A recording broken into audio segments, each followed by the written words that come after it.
Hey everyone, welcome back to Anime NewZz.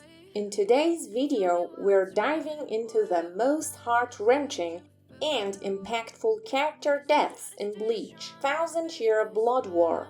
Grab your Zanpakuto and let's get started. Bambietta Basterbine made an explosive impression when she took part in the initial Quincy invasion of Soul Society. Bambietta faced Sajin Komamura and stole his Zanpakuto, then fought him a second time later in that war. Bambietta lost to Sajin's powerful human form, allowing Sajin to average his own fallen Bankai. Sajin did well, but he wasn't the one who killed Bambietta.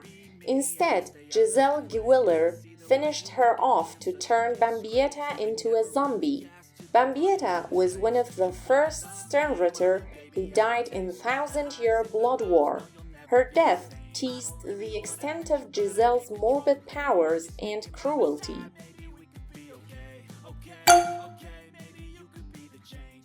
Yachiru technically didn't die.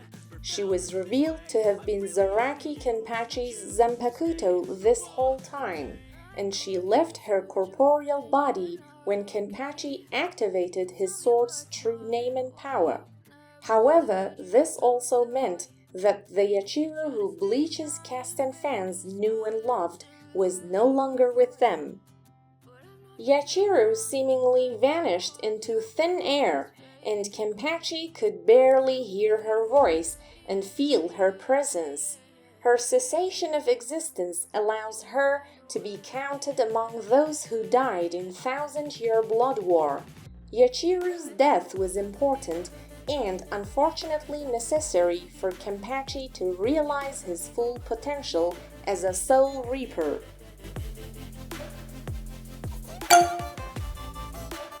Canonically, Masaki Kurosaki died long before Bleach aired its first episode in 2004.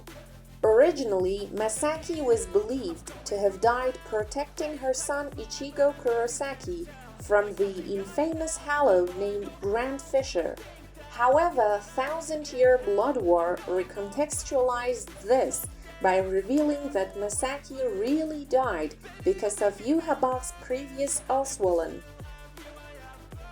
Masaki was a Quincy, and she could have easily defended Ichigo from a rogue Hallow, but thanks to Yhwach, she was robbed of her powers at the last second, dying in 1000-Year Blood War. Not only did the truth of this very important death rewrite Ichigo's origins and motives, but it retroactively became the catalyst for the entire anime. Asciaro Eben was one of the first new villains to appear in Bleach's final story arc, though he didn't last very long. He suddenly appeared in Ichigo Kurosaki's bedroom, trying to bait Ichigo into using his Bankai.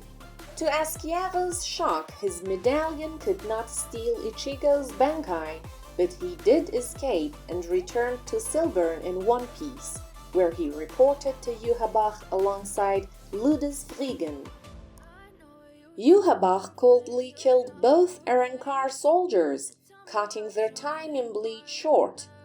Those character deaths served one important purpose: to show how ruthless and exploitative King Yhwach could be. The Quincy Empire went to the trouble of recruiting Arrancars and giving them uniforms and medallions, only to kill them off on a whim. That helped crank up the sense of danger even further. Giselle Gewiller made her anime debut alongside her fellow Sternritter Candace, Lil Tato, and Meninas, who all made up a magical girl squad of sorts. For a time in the TYBW arc, Giselle and her allies were a credible threat to Bleach's heroes, but then the Sternritter turned on one another, furious that Yhwach was fatally stealing their powers with Oswalon. Giselle, Baz B, Lil Tato, and the few others called a truce with the Soul Reapers and went to attack their king, which showed how fractured the once united Wonderreich had become. In fact, Giselle got herself killed fighting Yuhabach, even though she could normally survive and benefit from serious injuries. That proved how far the Wonderreich had fallen to infighting, with some Sternritter fighting to the end to defy their king. Sternritter v. Remy Thomas was terrifying even to his fellow Sternritter, to the point that Askin thought Remy was a monster who shouldn't have been allowed to roam freely. Remy could use the vision to alter reality with his imagination alone, such as creating and modifying items around him, including himself. He could even conjure the vacuum of outer space. Remy fought a fierce battle against Kenpachi Zaraki in a recent anime episode, but their fight was not physical. The two of them had a clash of willpower, with Kenpachi's stubborn confidence and bloodlust eventually wearing down Remy's overconfident mind. Remy was too used to getting things his way, so he wasn't ready to mentally outlast someone who never feared his powers. Thus, Remy's death says a lot about Kenpachi's mind as well as his power. Mind games are evidently Kenpachi's fault after all. Sternritter L. Pepe Wakabrada only fought for a brief time in Bleach's final story arc. He was one of several opportunistic Sternritter who interrupted the battle against Ichigo Kurosaki, meaning he became an enemy of Giselle's all-girl team.